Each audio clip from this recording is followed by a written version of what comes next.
I mean, if y'all catch me on TikTok doing some AI stuff and like, ice cream, like keep scrolling because I'm just trying to make my money. Okay. Again, the market is always changing. It's going to be completely different this time next year. It's going to be completely different this time next month. And we've got our shit rocked, to say it the best way possible, between 2021 and like 2022 because of COVID. Actually 2020 to 2022 because of COVID. Prices skyrocketed. There was cash coming in. To me, I feel like 2020 was just a fist fight with everything. It was like showing houses. It was like an open house. It was really like an open house when you were walking through houses with your buyer. You put in an offer, everybody else wants to put in an offer too. Yeah. And I have seen that happen. Me and you are on the same page of this. Is we're going to give everyone equitable treatment that is fair and is going to be, you can duplicate it and everyone can say, hey, I had the same experience. Yeah. Because that's what always you want. You want a good reputation.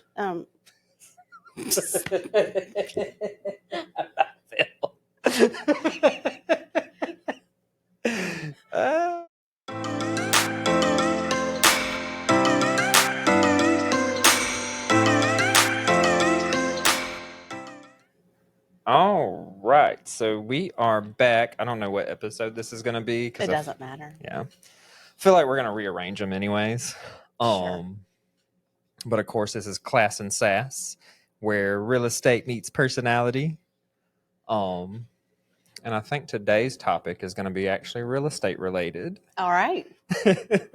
Are you excited?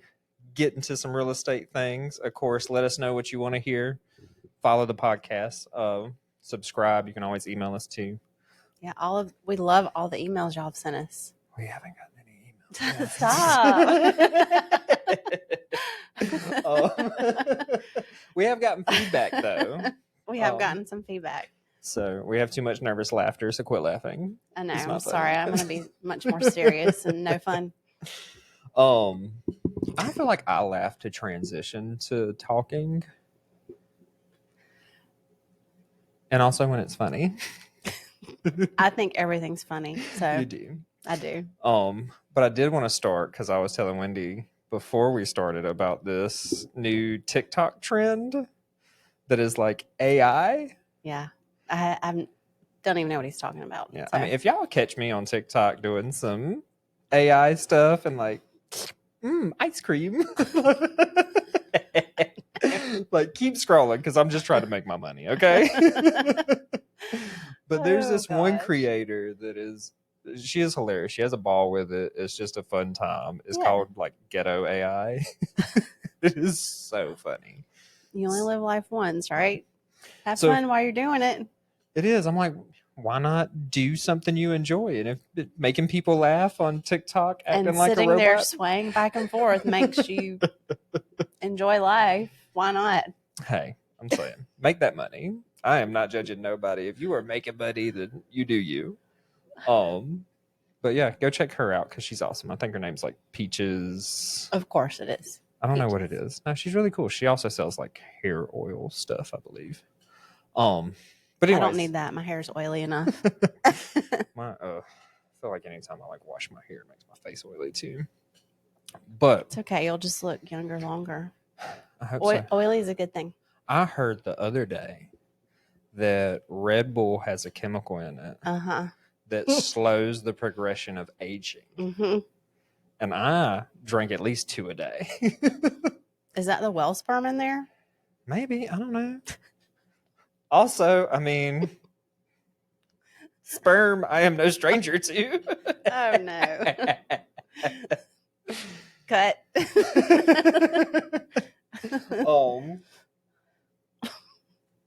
Anyway, so those are we are not talking about AI. We are not talking about whale sperm or no, let's not. So we will talk about real estate and kind of the market. I'm gonna try to keep it not like as of today because the market changes so much. Mm-hmm. Yeah, it changed like 30 minutes ago. Oh yeah. So I want to keep it kind of just a little bit generic of, kind of what we end up progressing into talking to. because as all y'all know, none of these podcasts are scripted. We just kind of get on here and talk and wing it the day of. We're good at winging it.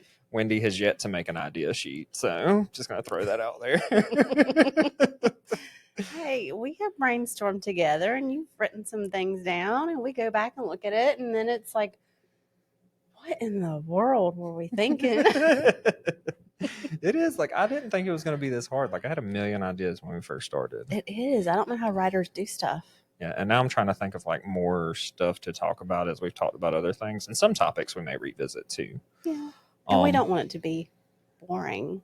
Yeah. So since we are going to talk about real estate, it is, as the time of this recording, July 26, 2023.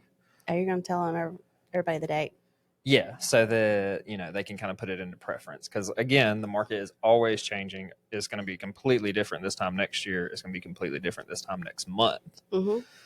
I think the biggest topics we want to talk about is kind of the gap of home ownership for first-time home buyers and why it's so hard for them right now. And why, I mean, it's been a freaking, we've got our shit rocked to say it the best way possible between 2021 and like 2022 because of COVID. Actually 2020 to 2022 because of COVID, prices skyrocketed. There was cash coming in. To also put it in perspective, we're in the upstate of South Carolina. So we're in like the golden corner, as they call it. And we've experienced a lot of influx from California, New York. What are you giggling about? I'm not laughing. It's that nervous laugh again. And it was hard those times. Like that's when and that's kind of the perspective I think I want to give them too that are watching, is I entered into real estate when it was a hot market. I got my license. August will make 3 years, so I got it in 2020. Oh yeah, you came in at the perfect time. Yeah. But now we're getting closer, I think, to that shift to a buyer's market, and even now the market's still weird. But you were in the market before, during, and after. She is an icon, y'all. I'm talking about COVID. Yeah. Before, during, and after COVID. She was before it. She was here after it. She was here during it. She will always be, Wendy. So, and I don't know what the market was like. So what year, because you started, and we've already talked about this, and I forgot it because I'm a terrible friend. Oh, God. Did I start in 16, maybe 2016? So what was the market kind of like in 2016? Well, I was just working part-time then. So just kind of getting my foot in there. But I'm even trying to remember what kind of market it was. I want to say it was more of a buyer's market then, maybe more of a buyer's market up until COVID, and then COVID hit and it was crazy, and it was a seller's market. And now it is just, if somebody asked me to explain it, it's a weird market. You have to have the perfect house in the perfect location, move-in ready. And when I say move-in ready, sorry, I had a burp. It has to be, excuse you.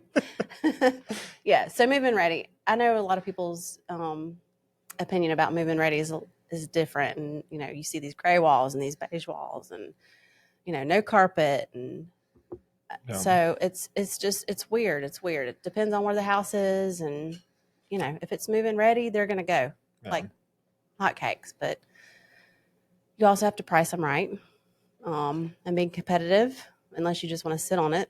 Yeah. And a lot of them, I've shown some houses recently that have been on the market, a week, maybe 2 weeks. And I'm wondering why they're still sitting there, because to me, they look great, but it's just some of these buyers, I think, are being a lot pickier than they used to be. And they're being a little bit more thoughtful with their process and more cautious with their money.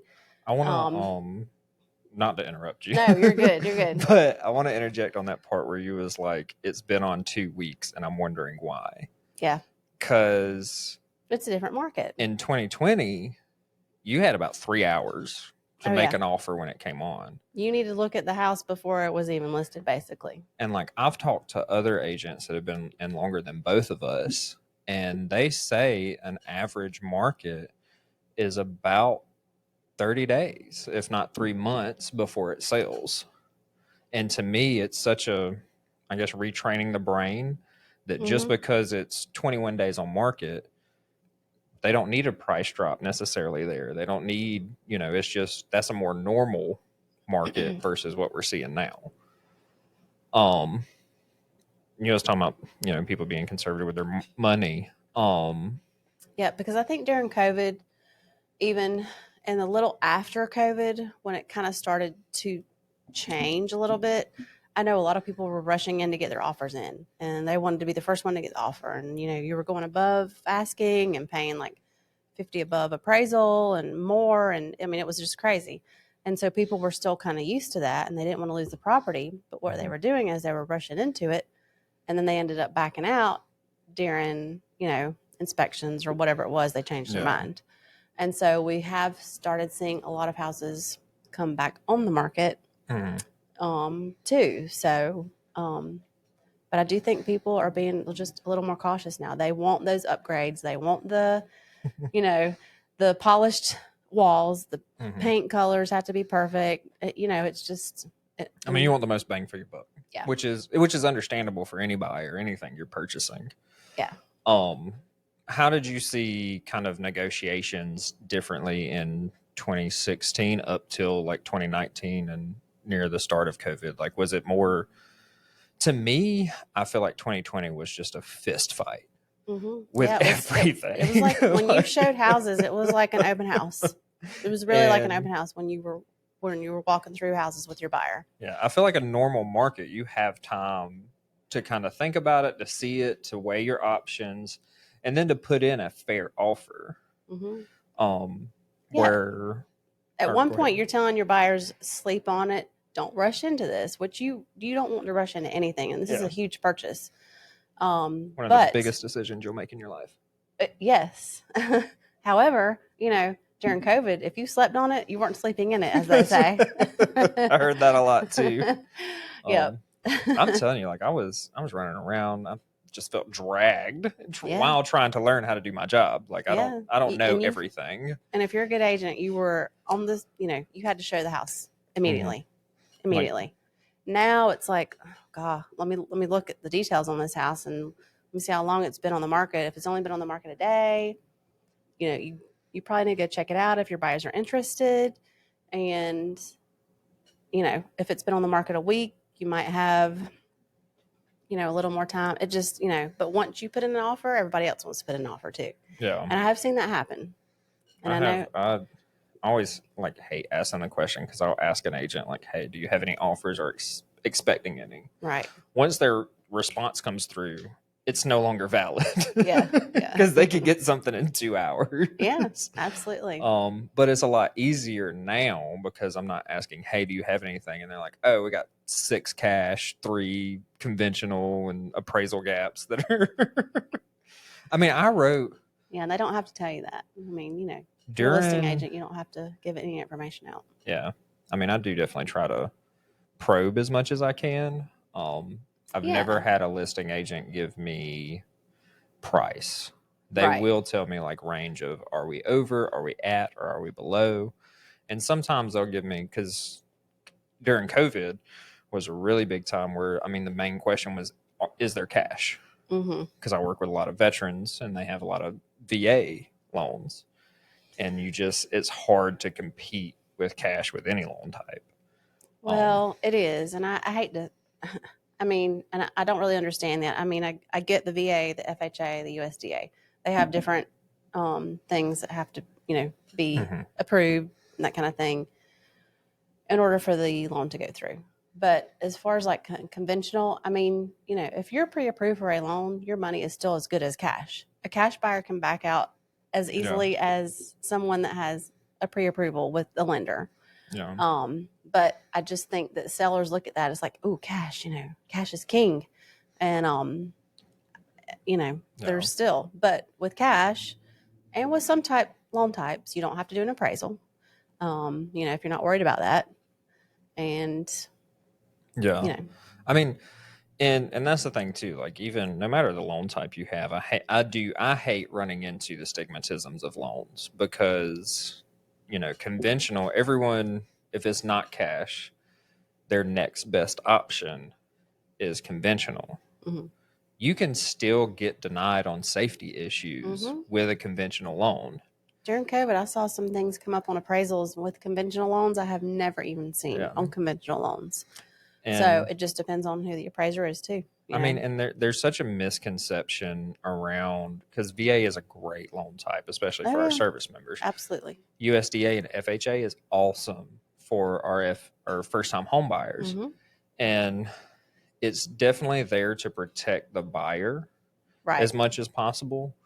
But sellers look at that differently. Yeah, but you can close it just as quick. Absolutely. Yep. So it's not, I don't understand the stigmatism to it. Well, I've had sellers that have bought VA veterans, and when they go to sell their house again, they have told me that they don't want VA loans.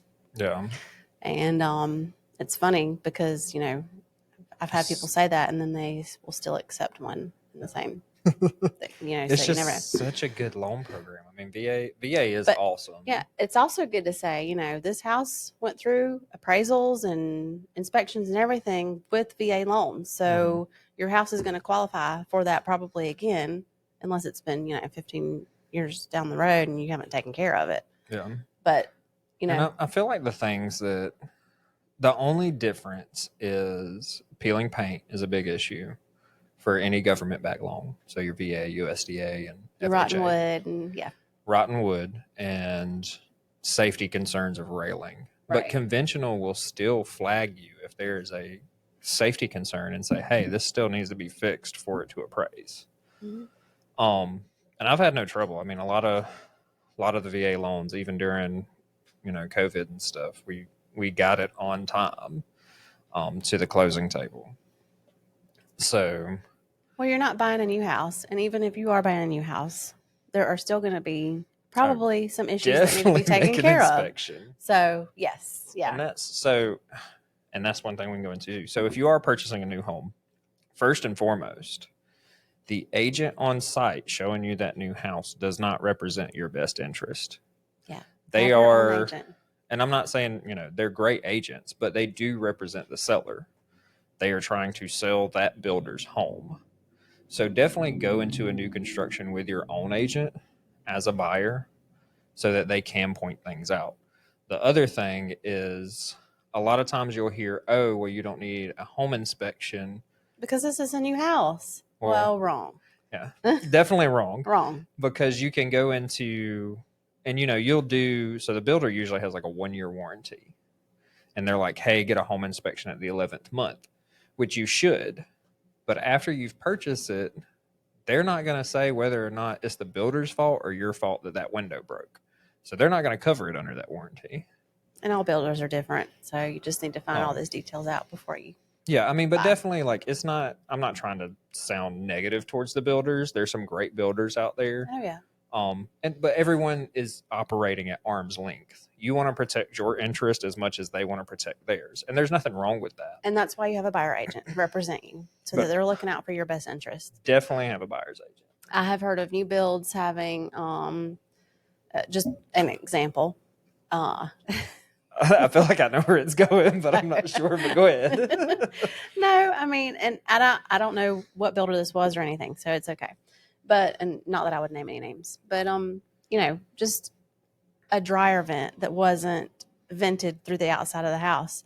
That's a major concern. I mean, that's like, a fire getting ready to happen. It's just a lot of heat into your sheetrock. Yeah. I have noticed, no insulation up in the attic, which, now they have to do that. They have to do that up in the attic. They have to do that under the house. It's, required. So, and those are things that I have witnessed, with my buyers on new construction. So, yes, you do have to be careful. There was one story I heard from an agent in our office. I can't remember who it was, but their sewage their plumbing pipes weren't routed correctly. Who knew? And as soon as they purchased, they had It all got sewage backed coming up. off of out of their walls. Well, there were walls. Yes, like it was coming out of the walls.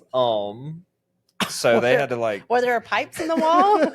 So, I mean, I'm assuming like you have some of the overhead pipes. I mean, it was just going where it could, and I was like, I could not imagine. I have another experience where Was that South Carolina? I believe so. I think it was an agent in our office. Oh no. But I mean, of course, they took care of it accordingly for their buyer. Yeah. But I mean, these are things that can happen, and it's not that the builders are trying to make these happen. They actually want to create a great customer service for you. They want to create a great product. Yeah. But they're also on a time frame. They're human. They make mistakes. You know, you have big teams that are putting up these houses.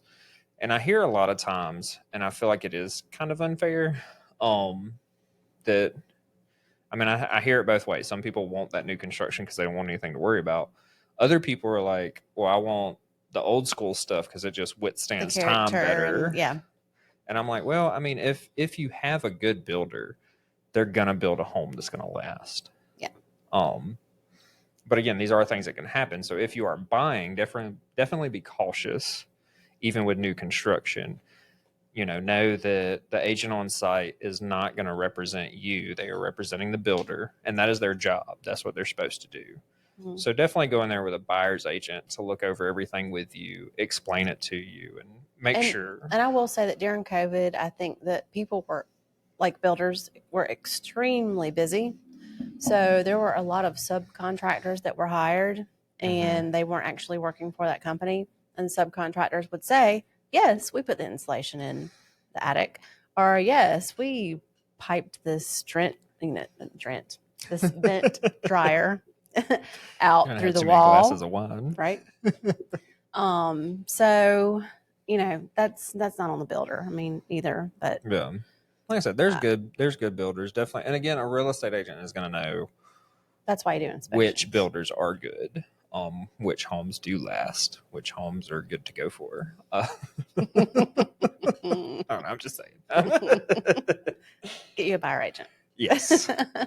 Unless you have me as a seller agent. I'm going to be honest anyway. So well, I'm going to be, well, all agents should be, but yeah, I treat everybody equal. That's a good transition into being a seller. And also, so since you said treat everybody equal, that was one of the things I was thinking about, because I hear a lot of times where agents are like, dependent on the price point is dependent on my service. My whole goal is to give you equitable service no matter where I treat you're everyone at. the same. Yeah. I mean, I have a deal right now. I'm working both sides. Now I only represent the seller, but I'm treating the buyer just as equally as I am the seller. I talk with them, I communicate with them, I ask them questions, I find out what's best for them, as long as it works for my seller too. I mean, obviously I do represent my seller, but I'm not going to do anything that's like always. I mean, and I think me and you are on the same page of this, is we're going to give everyone equitable treatment that is fair and is going to be, you can duplicate it and everyone can say, hey, I had the same experience. Yeah. that Because that's what always you want. You want a good reputation. You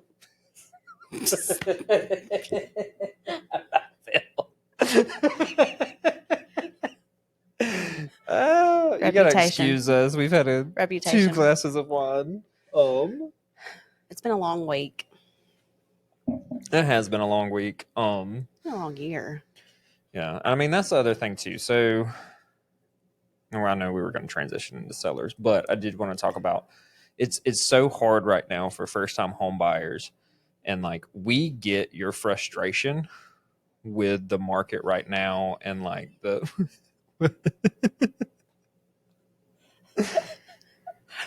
Did you read that? I've seen something about change clothes. Yes. I have to walk some property tomorrow, and I have to remind myself to bring a change of clothes. If anyone's wondering, her phone was off to the side and started ringing. So I have to walk some land tomorrow, and I have to remind myself to take a change of clothes so that I can walk in the woods. Yeah. You know, who knows what's going to, yeah. Oh, So otherwise I'll forget. I will never do land again. Yes, you will. Stop. Don't say that. Don't say that. Yes, you will. That's a different story for a different podcast. Yeah. What I wanted to get to was, we definitely understand the frustration of our buyers and it being hard. And we get the things of wanting to wait for interest rates to go down, of wanting for, But you would have said that 5 years ago too. Yeah. I want to wait for interest rates to go down. I want to wait for interest rates to go down. Yeah. Shoulda, coulda, woulda. Do it today. And everything's not, so it's not, where was I going with that? Sorry. I lost my train of thought. I interrupted you. I'm so sorry. So your interest rate isn't the only thing about buying. Like, definitely if you're able to now, do it now and get what you can afford that meets your needs. And your wants can come later. You can always refinance. And the other flip side of that is a lot of people don't understand that there are things out there to help them buy. So you don't need 20% down to purchase a home. You have USDA, which is a zero down program and loan type for you if you're buying outside of most city limits. You have VA if you're a military service member, or even there's FHA, which is 3% down. And there's even lenders that will do conventional loans for 3, 5, 10, 15% down. So you don't need that 20% down to afford a home. And on top of that, you have down payment assistance programs. So some lenders do in-house programs or grants. You may, and definitely see what the requirements and stipulations of those are. One that I found recently is South Carolina Housing Down Payment Assistance Program. It's a great program, gives you $8,000 towards either your down payment or your closing cost. But there are stipulations, and it's not right for everybody. So you don't know what you don't know. Talk to your lender. Have a lender that will talk to you, that will give you their cell phone number that you can text, that you can email, that responds to you within a few hours, not a few days. That's huge. I would challenge that to talk to a real estate agent because they probably have a lender that already does that. Absolutely. Yes. We have a lot of lenders that we work with that we know will get you to the closing table, and it'll be a smooth process, and they're out to look out for your best interest like we are. So yes. We had an agent. I don't think she's any longer with our brokerage. I hope she listens. Love her to death. But the best thing I ever heard was it takes a village to buy and sell homes. It does. And that is so true. Like, it takes so many people aiming for the exact same goal. Absolutely. Because you're working with usually two different agents, a seller, your buyer, a lender, underwriters, processors for the lender, the closing attorney, the attorney, their whole staff and team. Yes. And am I forgetting anybody? I mean, and then you're working with your inspectors, the appraiser. Sometimes you got to work with them. Appraisers, please don't be scared to talk to us. We know what you can and can't talk about. I'll ask them questions anyway. They can say yes, no, or there's some appraisers that will not. Like, I've experienced some that just won't pick up the phone. As soon as I say I'm a realtor, they like clam up, and I'm like, I don't want to talk about price. I just want to know what we need. I've had appraisers reach out to me about properties that have sold. I've also had appraisers reach out to me wanting me to do their job for them. I've had everybody on every side do that. That didn't go well. That's a whole other segment. Yeah, because we're getting close all the time on this one. But I know we focus a lot on buyers, but definitely, like, you don't, just like I don't know everything about real estate. Wendy's probably forgotten more than I know about real estate. Absolutely. Like, just that wasn't nice. That was an insult to myself. Oh, you've forgotten more than I know about real estate.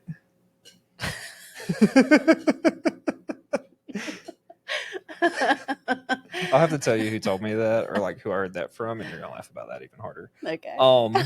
We are getting down to the wire, but definitely, like, just talk to somebody. Like, ask the question. If you don't know, you don't know, but you're never gonna know unless you ask. Right. And we do not mind questions. Call us, text us, ask us whatever question. It's not going to hurt my feelings. I know it's not going to hurt Tyler's feelings. We're out to look out for you guys. And the more questions you ask, the more comfortable you are in the situation and your contract. And we're going to make it smooth. So we have 30 seconds left. Don't forget to like, subscribe, share the podcast. Reach out to us. Let us know what you want to hear us talk about, or ask any question you want to. But that's all we have for today. So until next time, everybody. Bye. Bye.